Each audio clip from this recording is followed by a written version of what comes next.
British Advanced Pain Clinic, Noppimayam Surgery Duram. For appointments 9155515563. Namaste, welcome to I Dream Inside Politics with Kavita.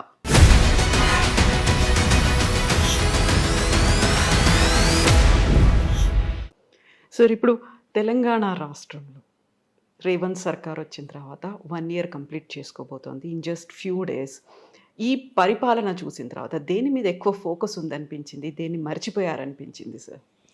ఒక మంచి నాకు అనిపిస్తుంది ఏంటంటే, గత ప్రభుత్వం చేపట్టినటువంటి ఆర్థిక అభివృద్ధి కోసం విధానాలు, పెట్టుబడులను ప్రోత్సహించడం కావచ్చు, హైదరాబాద్ నగరాన్ని ఒక ఆకర్షణీయమైనటువంటి నగరంగా పారిశ్రామికీకరణకి, ఆర్థిక అభివృద్ధికి చూపెట్టడం కావచ్చు, అది కొనసాగించే ప్రయత్నం జరుగుతోంది.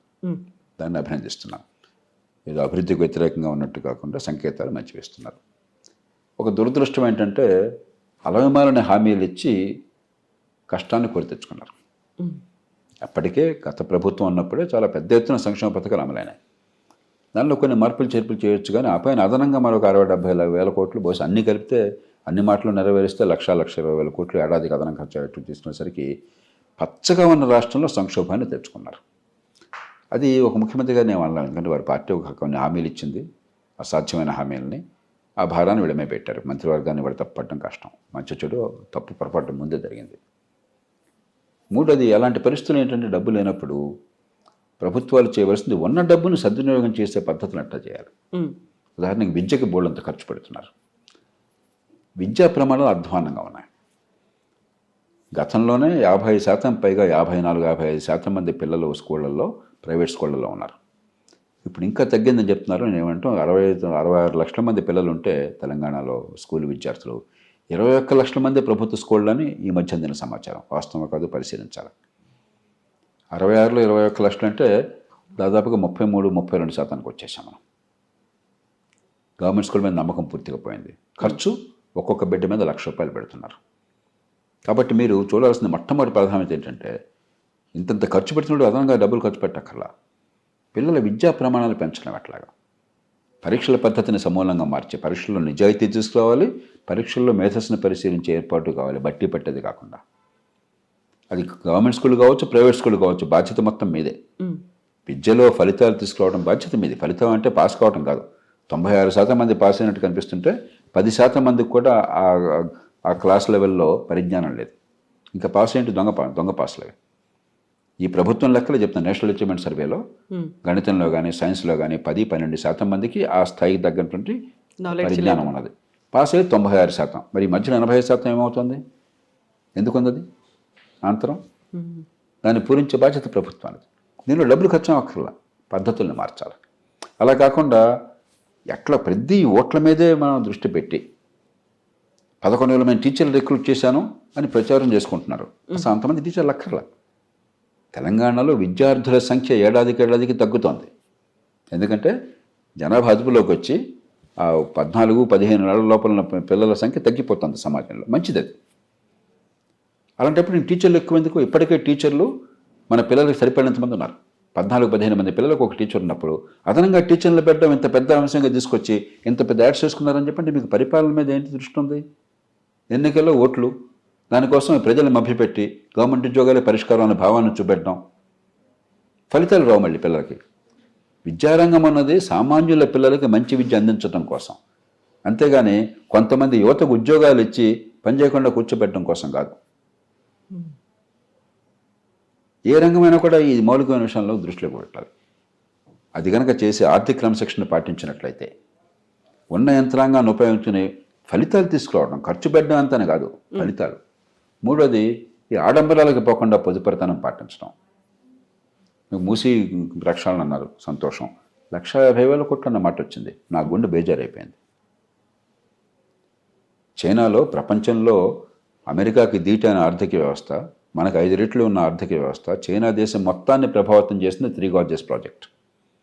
ఆ ప్రాజెక్టుకి అయిన ఖర్చు ఎంత ఉందో అంత మీరు ఒక చిన్ని రాష్ట్రంలో, ఒక పేద దేశంలో, చిన్ని రాష్ట్రంలో, ఒక నగరంలో, ఒక ప్రాంతంలో అంత ఖర్చు పెడతామని మాట్లాడుతున్నారు. సై మనకు అర్థం ఉందేమన్నా? అమెరికా లాంటి దేశం కూడా ఒక $20-30 బిలియన్ ఒక ప్రాజెక్టు ఖర్చు పెడతామంటే 100 సార్లు ఆలోచిస్తారు. మనకి డబ్బు అనేది లెక్క లేకుండా ఎక్కడో గాలిలోంచి వస్తుంది, ఒక కల్పవృక్షం ఉంది, కామధేను ఉందంటే ప్రవర్తిస్తున్నాం. గతంలో మీకు చేవెళ్ల ప్రాణహిత కావచ్చు, తర్వాత మార్చినటువంటి కాళేశ్వరం కావచ్చు, మరొకటి కావచ్చు, ఆనాడు కూడా ఇదే మాట చెప్పాను. అభివృద్ధి అన్నది ఊరికే నినాదం ఇచ్చే డబ్బు ఖర్చు పెట్టడం కాదు, పెట్టే ఖర్చు వచ్చే ఫలితం. ఎందుకంటే భారం అంతా ప్రజల మీద పడుతుంది, డబ్బులు కట్టాల్సిన వాళ్ళు ఎవరు. దీనివల్ల ఏమవుతుంది, డబ్బులు లేకుండా చేసుకోవడం చేత ఫీ రీఎంబర్స్మెంట్. ఎవరినైనా అడగండి మీరు తెలంగాణలో, డబ్బులు ఇవ్వట్లా. అదేమంటే గవర్నమెంట్ బేరాలు ఆడుతుందట, పాత బకాయిలను వదిలేసేయండి, మిగతాది మన బేరానికి వద్దామని చెప్పని. అట్లాగే ఆరోగ్యశ్రీ చెల్లింపులు సకాలంలో వెళ్ళట్లా. కనుక్కోండి మీరు ఒకసారి, నిజమో కాదో ప్రేక్షకులకు తెలుస్తుంది. నాకు కనుక సమాచారం సరిగ్గా అందకపోతే కరెక్ట్ చేసుకుందాం. కానీ డబ్బులు అందట్లా. అంటే ఉన్న సంక్షేమ పథకాల డబ్బులు వెళ్ళటల్లా. జీతాలకు గగనంగా ఉంది ఈ మధ్యకాలంలో. తెలంగాణ రాష్ట్రం ఏర్పడినప్పుడు దేశం మొత్తంలో అతి ఎక్కువ మిగిలిన రాష్ట్రం ఇది. ఎందుకంటే ఒక తరగని కానీ హైదరాబాద్ నగరం, మహానగరం, ఒక చిన్న రాష్ట్రానికి సొంత ఆస్తి అయ్యేసరికి ఈ రాష్ట్రానికి చాలా మేలు చేకూరింది. ఆ మొత్తాన్ని మీరు వృధా చేసుకున్నారు. ఎట్లాగా? ఇప్పటికైనా మేలుకోకపోతే ఎట్లాగా?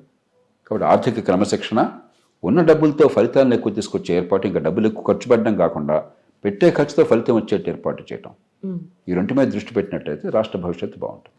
సార్, మీరు అన్నట్టుగా ఇప్పుడు ఆర్థిక క్రమశిక్షణ అనేది లేకపోవడం అనేది, ఇప్పుడు ప్రాజెక్టుల మీద ఎక్కువ ఫోకస్ పెడుతున్నట్టుగా అనిపిస్తోంది. మూసీతో పాటుగా అక్కడ బాపు ఘాట్లో బాపు ఐడియాలజీ సెంటర్, అతిపెద్ద విగ్రహాన్ని ఏర్పాటు చేస్తాము అనేది, 4th సిటీని ఏర్పాటు చేస్తాము, అక్కడ క్లస్టర్లు ఏర్పాటు అవుతాయి. ఇవన్నిటితో పాటుగా వాళ్ళు ఇచ్చినటువంటి హామీలు కూడా ఉన్నాయి. దళిత బంధు కావచ్చు, లేకుంటే రైతు రుణమాఫీ, రైతు బంధు, ఇలాంటివన్నీ కూడా ఉన్నాయి.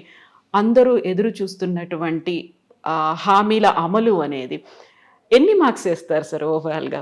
ఎలక్షన్ కాగానే నేను బహిరంగంగా చెప్పాను, అసాధ్యమైన హామీలు ఇచ్చారు, జరిగిందో జరిగిపోయింది. కొత్త ప్రభుత్వం చిత్తశుద్ధితో, అంచెనిష్ఠూరం కంటే ఆదినిష్ఠూరం మీరు, ఇదిగో డబ్బులు ఇవి, కొన్ని తెలుసో తెలియకో మేము హామీలు ఇచ్చాం, కొన్ని సాధ్యం, కొన్ని సాధ్యం కాదు. సంక్షేమం, అభివృద్ధి సమతూకం కావాలి. రాష్ట్ర భవిష్యత్తును గంగలో కలిపి తాత్కాలికంగా ఓట్ల కోసం డబ్బులు పంచిపెడితే ఉపయోగం లేదు. కాబట్టి ఇవి కొన్ని చేస్తాము, కొన్ని కొంచెం ఆలస్యం అవుతాయి. కానీ అంతకంటే ముఖ్యంగా ఆర్థికాభివృద్ధి కోసం ఇగో ఈ పనులు చేస్తాము అని ప్రజల ముందుకు వచ్చినట్టయితే అది సరైన పద్ధతి. కానీ తొందరపడి మాట ఇవ్వటము, మాట ఇచ్చాక నిజాన్ని చెప్పకపోవటము, చాలా విన్యాసాలు చేయటము, చివరికి ప్రజలు తిరస్కారానికి గురి కావటము ఎన్నో రాష్ట్రాల్లో చూస్తున్నాం మనం. రుణమాఫీ ఎందుకు మీరు ప్రకటించారు? ఎన్నిసార్లు రుణమాఫీలు జరిగినాయి? మీరు అప్పు చేసి ఈ రాష్ట్ర ప్రజల మీద అప్పుల భారం పెట్టి రుణమాఫీ చేస్తున్నారు. రుణమాఫీలు ఎన్నిసార్లు చేశారు కదా. 1991లో, 89, 90లో అప్పుడు దేవీలాల్, పిపి సింగ్ ప్రభుత్వంలో మొట్టమొదటి రుణమాఫీ జరిగింది. ఆ తర్వాత ఎన్నో రుణమాఫీలు వచ్చినాయి, రాష్ట్రాల స్థాయిలో, జాతీయ స్థాయిలో ఎన్నో రుణమాఫీలు వచ్చినాయి. రైతుల పరిస్థితి ఎందుకు ఇంకా ఎట్లానే ఉంది? రైతులు ఇప్పుడు కూడా ఎందుకని బయట 5 రూపాయల వడ్డీలకి 10 రూపాయల వడ్డీకి తీసుకోవాల్సి వస్తుంది అప్పులు? విత్తనాల కొనుగోలు దగ్గర నుంచి. అంటే ఏమిటి? మీరు ఓట్ల వేటలో పడ్డారు తప్ప రైతుల సంక్షేమం గురించి పట్టించుకోవాలా. తాత్కాలికంగా తృప్తిపరిచి ఓట్లు పొందడమే బాధ్యతగా తీసుకుంటున్నారు అంతే. వ్యవసాయం బాగు చేయాలనే ఆలోచన లేదు మీకు. వ్యవసాయానికి రోడ్ మ్యాప్ ఏమన్నా మీ దగ్గర? వ్యవసాయాన్ని ఆధారపరచడానికి ఇదిగో ఈ పద్ధతులు ఉన్నాయి, ఈ రకంగా చేస్తున్నాం, వ్యవసాయం మంది పరిశ్రమలా పెంచుతున్నాం, ఎగుమతులు పెంచడం కోసం ఈ ప్రయత్నాలు చేస్తున్నాం, ఇదిగో ఈ రకమైనటువంటి ఎక్కువ విలువ ఉన్న పంట వచ్చేందుకు ఈ రకమైన ఏర్పాట్లు జరుగుతున్నాయి. ఏమో చెప్పండి నాకు ఒకసారి, నాకు అర్థమయ్యే చెప్పండి. అదేం లేదు. ఏదో పాతకాల పద్ధతులు, రుణమాఫీ, మరొకటి. రాష్ట్రం సర్వనాశనం అయితే కానీ చెప్పండి. ఇది ఒక్క రాష్ట్రానికి పరిమితం గట్ల, అన్ని రాష్ట్రాలు ఎట్లానే ఉన్నాయి. దీని నుంచి బయటపడాలి. ఆర్థిక అభివృద్ధి, సంక్షేమం సమతూకం ఉండాలి. ప్రభుత్వం పెట్టే ఖర్చుతో ప్రజలకు మంచి సేవలు అందించాలి. ఖర్చు కనిపిస్తోంది, జీతభత్యాల కోసం 10,000 కోట్లు ఖర్చు అయిపోతుంది, కానీ ప్రజలకు సేవలు అందట్లా. మనకు తెలుసు ఏం జరుగుతుందో, ప్రతిరోజు తెలుసు. కాబట్టి పెట్టే ఖర్చుతో ఫలితాలు రావాలి. ప్రజలు పన్నులు కట్టేది ఒక కప్పంలాగా కాదు, ఉమ్మడి సేవలు అందుతాయని చెప్పని. మీరు రాచరికం కాదు, ప్రజాస్వామ్య ప్రభుత్వం. ప్రజల సమ్మతితో, ప్రజల పన్నులతో మీరున్నారు అక్కడ. ప్రజలకు జవాబుదారీగా ఉండాలి. అది మర్చిపోయి రాచరికంలాగా ప్రవర్తిస్తుంటే ఖర్చు కల్పిస్తుంది, ఫలితం లేకపోతే ఎంతకాలం ప్రజలు సహిస్తారు? ఆ కోపం, కసి అంతా కూడా ఎక్కడో కనిపిస్తుంది. మీరు ఇందాక భూసేకరణ అన్నారు. అసలు ముందు ప్రభుత్వం అంటే విశ్వాసం సన్నగిలినప్పుడు, కోపం, కసి యంత్రాంగం మీద ఉన్నప్పుడు ఏదో రూపంలో ఆ కసి బయటపడుతుంది. దాని మూల కారణాల గురించి మనం ఆలోచించట్లా. ఏదో నడుపుతున్నాం, రథం నడుపుతున్నాం. ఇక అవినీతి గురించి నేను మాట్లాడను. 40 కోట్లు అసెంబ్లీ ఎన్నిక కోసం ఖర్చు పెట్టాక అవినీతి లేదని అనుకుంటే వాడు అమాయకుడు అవుతాడంతే. కాబట్టి మనం నిజాయితీగా పునరాలోచన చేయాలి. ఏం చేస్తున్నాం, ఏ పార్టీ అయినా సరే, ఏ రాష్ట్రమైనా సరే, ఏ ప్రభుత్వం అయినా సరే.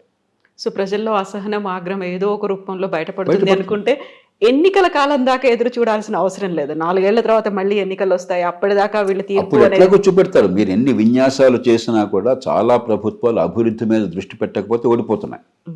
కాదని చెప్పండి మీరు. ఎన్ని విన్యాసాలు చేసినా కూడా, ఎన్ని రకాలైనటువంటి ఈ సంక్షేమ పథకాలు పెట్టినా కూడా, ఎన్ని గ్యారంటీలు ఇచ్చినా కూడా ఓడిపోతున్నారు.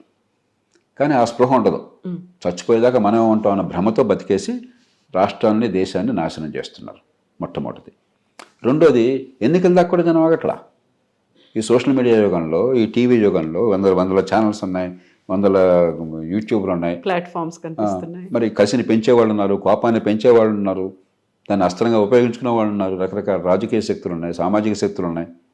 సహజంగా ఆందోళనలు, ఉద్యమాలు, హింస చెలరేగుతుంటాయి.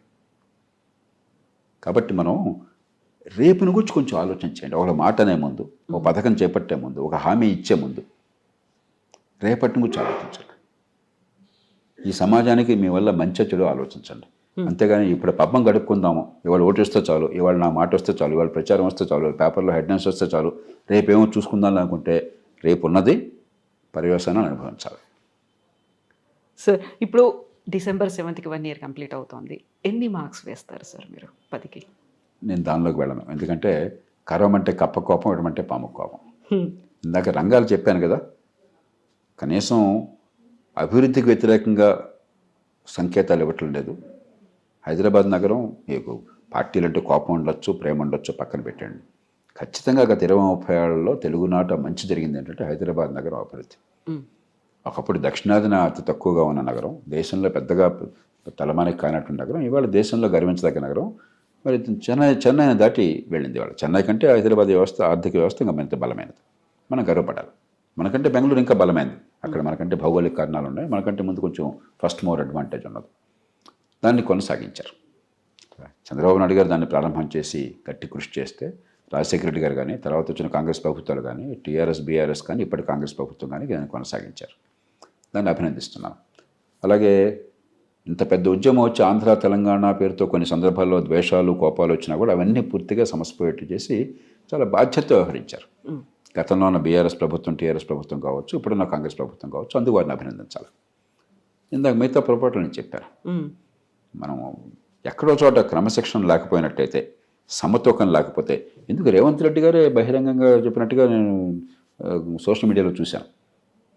ఆయన గతంలో ఎంపీగా ఉండగా, అవునయ్యా మేము మోసం చేస్తాము, మోసం చేయమని మీరు కోరుతున్నారు, అవును, మమ్మల్ని అనే ప్రయోజనం అంటే చెప్పి ఆయన అంటే మనసులో ఆవేదన ఉంది కదా, ఆయనకు తెలుసు కదా ఏం జరుగుతుందో. ప్రజలే మార్పు కోరుకోవట్లేదా అనిపిస్తుంది ఒక్కోసారి. అంటే విత్తు ముందా చెట్టు ముందా అని. తుది బాధ్యత నాయకులది. వ్యవస్థను మారుస్తామని ప్రజలకు హామీలు ఇచ్చి వచ్చేవాళ్ళు నాయకులు. కాబట్టి ఎన్నికైన ప్రభుత్వాలు ప్రజల మీద బాధ్యత పెడితే, అందులో ఒక పేద దేశంలో పేదరికము, అవిద్య, సరైన సేవలు అందకపోవటము, అధికార కేంద్రీకరణ, దాంతో ప్రయోజనోట హక్కు, ఇది ఒక ఎక్స్ప్లోజివ్ కాంబినేషన్. ప్రజాస్వామ్యంలో ప్రజల తీర్పుతో ప్రభుత్వాలు వచ్చేది ఈ 4 ఉన్నప్పుడు చాలా కష్టమైనటువంటిది. అక్కడ దూరదృష్టి ఉన్న నాయకత్వం కావాలి. ఈ మొత్తాన్ని సమగ్రంగా అర్థం చేసుకుని ఎలా సమన్వయం చేయాలి, ఎలాగ స్వల్పకాలికాన్ని దీర్ఘకాలికానికి మధ్య వారధి కట్టాలి. స్వల్పకాలికం కోసం దేశ భవిష్యత్తును బలిపెడతానని మీరు చేస్తూ ఉంటే మీ పదవుల కోసం చెప్పని దానికి మూల్యం చెల్లించాలి సమాజం. అంచేత నాయకత్వం బాధ్యత తీసుకోవాలి తప్ప ప్రజలను తిట్టే హక్కు లేదు మీకు. ప్రజలు కోరకుండా ఇవన్నీ ఇస్తామని చెప్పింది మీరు. హామీలన్నీ ఒకప్పుడు ఆత్మగౌరవంతో తలెత్తుకుని తిరిగే సమాజాన్ని ఇవాళ బానిసలుగా మార్చింది వాటి రాజకీయం. ఈ మాట నేను స్పష్టంగా చెప్తున్నాను. ప్రజలు కాదు మార్చుకున్నది. పేదరికం ఉన్నప్పుడు కూడా మీరే ఈ గ్రామాన్ని తెలంగాణ చూడండి, కోస్తాంధ్ర చూడండి, రాయలసీమ చూడండి, ఇంకే రాష్ట్రంలో చూడండి, మన ప్రజల్లో పౌరుషం ఉండేది, స్వావలంబన ఉండేది, ఆత్మభావన ఉండేది. ఏ ఊళ్ళో ఆ ఊళ్ళు వాళ్ళకి శక్తికి మించి తలా 10 రూపాయలు వేసుకుని పనిచేసుకునేవాళ్ళు. అది నాశనం చేసింది మీరు. ప్రజల మంచిని నాశనం చేసి ప్రజల మీద దండెత్తే హక్కు మీకు ఎవడిచ్చాడు? కాబట్టి నేను ప్రజలను బాధ్యత పెడితే అది అంతకంటే తప్పు ఇంకోటి. దాని పరిష్కారం లేదు. వినడానికి చాలా బాగుంటుంది కానీ పరిష్కారం లేనటువంటి సమస్య అది. బాధ్యత రాజకీయానికి, పరిపాలన యంత్రాంగానికి, నాయకత్వాన్ని ఇచ్చే బాధ్యత, విధానం రూపొందించే బాధ్యత. అది చేతకాక ప్రజలను తిడుతున్నాం అంతే. Yes sir, thank you so much sir. Thank you.